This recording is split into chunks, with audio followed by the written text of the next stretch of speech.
मागच्याच आठवड्यामध्ये जिल्हास्तरीय शांतता कमिटी घेतली होती। त्यामध्ये बऱ्यापैकी आपले जितके विषय आहे, जिल्हा स्तराचे जे मुद्दे आहेत त्यामध्येही बऱ्यापैकी समोर आले होते। त्यामध्ये महत्त्वाचा होता की आपल्याला आता सणाच्या जे तयारी आहे ते प्रशासन मार्फत सुरू व्हायला पाहिजे। त्यामध्ये जितके भी नगर प्रशासनाची जितकी भी टीम आहे, आपले सीओ मंडळी आहे, त्यांना ऑलरेडी सूचना दिलेली आहे की रस्ता असो, टॉयलेट असो, आपले हॉकर संदर्भात काय विषय असो की काही ठिकाणी आपले म्हणजे रस्ता अवरोध होऊन जातो, काही ठिकाणी ठेलीवाले असतात ते रस्त्याला अवरोध करून ठेवतात, त्यांचा विषय असो, आपले रस्त्याची साफसफाई असो किंवा इतर सर्व विषय जसा स्ट्रीट लाईटच्या काही तालुक्यांमध्ये विषय आला होता, त्या संदर्भात बऱ्यापैकी आपण प्रत्येक तालुक्याला प्रत्येक नगर परिषदेला सूचना दिलेली आहे। त्याचा परत आढावा आम्ही दर आठवड्याला घेणार आहे। आता या आठवड्याचा जे आढावा आहे ते उद्या आहे, कोणता तालुकाने कोणता नगर परिषदने किती तयारी केली त्या संदर्भात आम्ही विचारणार आहे। तो जसा आजची मीटिंग मध्ये जसा तुमची मागणी होती की या ठिकाणी काही बेसिक प्रश्न आहे जे व्हायलाच पाहिजे, त्या संदर्भात प्रशासन पण दक्ष आहे आणि आम्ही त्याचा फॉलो करत आहोत आणि जेव्हा आपल्या सण स्टार्ट होणार आहे त्याच्या पूर्वी बऱ्यापैकी सॉल्व्ह होतील त्याचा मी हमी देतो। दुसरा आजच्या या पूर्ण प्रसंगामध्ये आता जसा दिसून आला की मागच्या वर्षाचा अनुभव बघा किंवा त्याच्या पूर्वीचा अनुभव बघा, आपला जे आहे तालुका आहे ते संवेदनशील आहे। त्यामध्ये काही एक दोन प्रकरण असे आले ज्या कारणामुळे आपल्या संदर्भात जसा आपण म्हणजे नॉर्मली आम्ही शांतता कमिटीमध्ये वारंवार असा मेन्शन करत नाही की डीजे आपण 75 डेसिबल पर्यंत ठेवायचे, पण जसा अनुभव आलेला त्याप्रमाणे माझी टीमने माझे सगळे सहकार्यांनी तुम्हाला बऱ्यापैकी डिटेलमध्ये सांगितलेलं आहे की आपण कायद्याच्या पूर्ण पालन करणारच आहे आणि कायद्याचं जेव्हा पालन करणार आहे तेव्हाच आपला जे आहे पूर्ण सण आहे ते आनंदाने होऊ शकते। अदरवाईज आपण स्वतःच्या मनाने चालले तर काही ना काही दुसऱ्याला अडचण होणार आहे, काही ना काही प्रॉब्लेम इश्यू क्रिएट होऊ शकतोय आणि स्टार्टिंग मध्ये आपण चांगला सेलिब्रेशन मोड मध्ये आहे आणि त्याचा काही नेगेटिव्ह आपल्याला समोर जावा लागू शकतोय।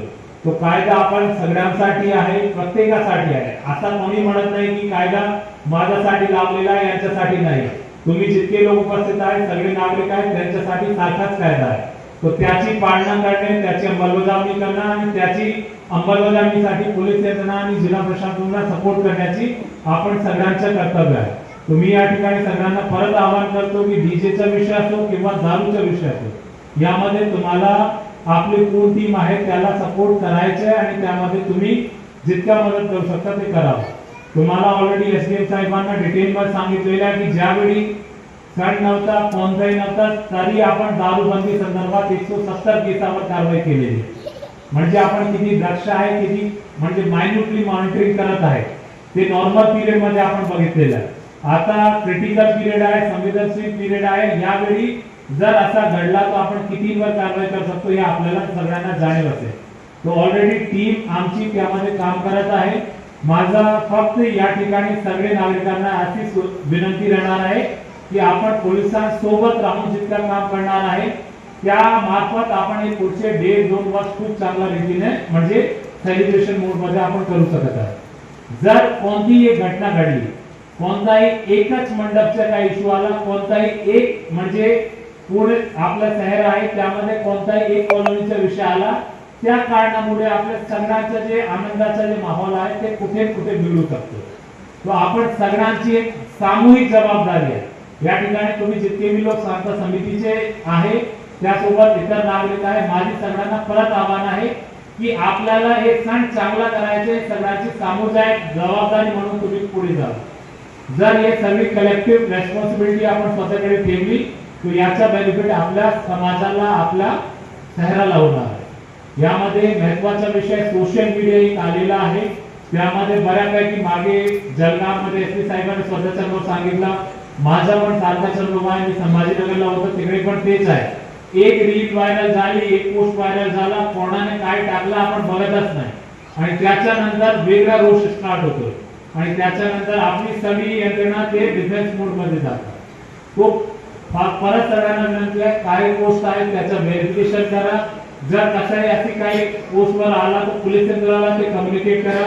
आपली सगळी टीम आहे ते ऑलरेडी या पूर्ण पिरियड मध्ये अलर्ट मध्ये आहे। तो विदिन टाइम मध्ये तुम्हाला रेस्पॉन्स येतील आणि त्याच्या संदर्भात कारवाई होती. महत्वाचं आहे की तुम्ही आता जसा लास्ट मध्ये विषय आला की म्हणजे सण आम्ही साजरा करत आहे आणि त्यामध्ये प्रशासन मार्फत काही हलगर्जीपणा झालेला आहे. वी विल एन्श्योर की तसा होणार नाही. तरी पण माझा जे अनुभव आहे की तो आपल्या लोकांचा सण चांगला व्हावा त्यासाठी प्रशासन स्वतःचा सण आहे ते पुढे ढकलत आहे. जसा आता होलीच्या कधी सेलिब्रेशन आहे तर पोलीसचे लोक नॉर्मली होली झाली त्याच्या पुढच्या दिवसाला त्याच्या पुढच्या दिवशी ते सेट करतात. गणपतीमध्ये बघा, दिवाळीमध्ये बघा किंवा कोणताही तुम्ही सेलिब्रेशन बघा, आपली सगळी यंत्रणा स्वतःच्या जे सणाचा आनंद आहे, स्वतःचे परिवार सोबत जे वेळ घालायचे ते सगळं सोडून ते आपल्या रस्त्यावर राहतात. आपल्या सगळ्यांचं जे प्रोग्राम आहे, सगळ्यांचं जे इव्हेंट आहे ते चांगल्या रीतीने व्हावा त्यासाठी त्या ठिकाणी उभे राहते. दिवस रात्रीपर्यंत जेव्हापर्यंत सगळ्यांचा चांगल्या रीतीने सेलिब्रेशन होऊन संपत नाही तेव्हापर्यंत लोक उभे राहतात आपले.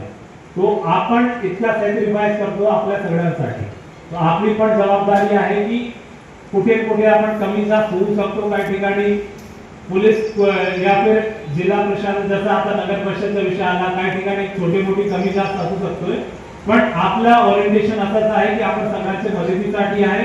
ज्या ठिकाणी कोणाला काही गरज पडणार आहे त्या ठिकाणी आपण उभे राहणार आहे. तो फक्त याचा मला फक्त बॅकग्राऊंड सांगायचं होतं. आपण सगळे खूप जबाबदार माणूस आहे. या ठिकाणी मला खूप म्हणजे बरेच लोक पण दिसले, खूप असे आहे जे ऑलरेडी म्हणजे समाजाला पुढे घेऊन चालत आहे. तुमचा शब्दाचा मान प्रत्येकाला आहे. तुम्ही या ठिकाणी सांगणार आहे तो 100 लोक 1000 लोक तुमच्या पाठीमागे राहणार आहे. खूप लोक असे आहेत ज्यांना स्वतःच्या कामगिरीतून स्वतःला सिद्ध केलेलं आहे. म्हणजे जवळपास कोणाचा 15 वर्षाचा अनुभव असेल, किसी का 20 वर्ष का होगा आणि खुद के काम से उन्होंने खुद को सिद्ध किया. तो असे हे इव्हेंट असतात त्यामध्ये तुमचा बोलणं, तुमच्या शब्दाचा खूप महत्त्व आहे. तुम्ही जर समाजाला चांगला मार्गदर्शन केला, छोटे मोठे विषय आपल्याला येतच राहणार आहे पण त्यावेळी तुमच्या बोलण्याचा खूप महत्त्व राहणार आहे. तुम्ही चांगल्या रीतीने बोलले, चांगल्या रीतीने मेसेज पास ऑन केला तो असे इव्हेंट आपल्या सगळ्यांसाठी आनंदीसाठी राहणार आहे. तो माझी सगळ्यांना परत विनंती राहणार आहे की पुढचा दिवस आपण सगळ्यांना खूप म्हणजे आनंदाने सेलिब्रेट करायचे. असा नाही की आपल्याला जास्त सेलिब्रेट करायचं तर आपण स्पीकरची व्हॉल्यूम वाढवून देतो की मला जास्त आनंद झाला तर मला स्पीकरची व्हॉल्यूम आता 150 डेसिबलवर सेट करायचं, आणखी जास्त आनंद झाला तर 200 डेसिबल सेट करायचं. म्हणजे दॅट इज ओनली एक्झाम्पल. पण 75 डेसिबलच्या सगळ्यांना पालना करावी. कोणी असा नाही करणार आहे की म्हणजे जे शासन आहे, प्रशासन आहे, पोलीस यंत्रणा आहे ते आपल्या सगळ्यांची मदतीसाठी येणार आहे. मी परत या ठिकाणी तुम्ही इतके वेळ थांबले, इतके वेळ आपल्या सगळ्यांचा संवाद झाला, मी परत सगळ्यांचा धन्यवाद व्यक्त करतो. आयोजक मंडळी आहे त्यांचा पण धन्यवाद व्यक्त करतो आणि स्पेसिफिकली सगळे जे या ठिकाणी उपस्थित आहेत सगळ्यांचा मी परत धन्यवाद व्यक्त करतो. जय हिंद, जय महाराष्ट्र.